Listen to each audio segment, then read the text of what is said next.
Hello दोस्तों, स्वागत है आपका अपने YouTube चैनल पे। तो आज हम सिख धर्म के पहले गुरु नानक देव जी की ड्राइंग करेंगे। इसके लिए मैं A4 साइज का पेपर ले रहा हूँ। पेपर के चारों तरफ 2-2 सेंटीमीटर छोड़कर मार्क कर रहा हूँ।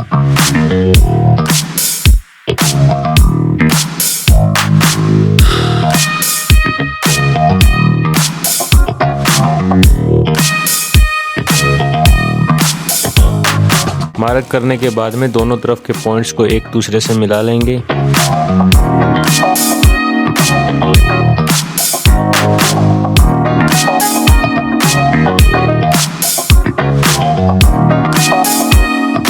पेपर पर नंबरिंग करने के बाद में ड्राइंग बनाना शुरू करेंगे।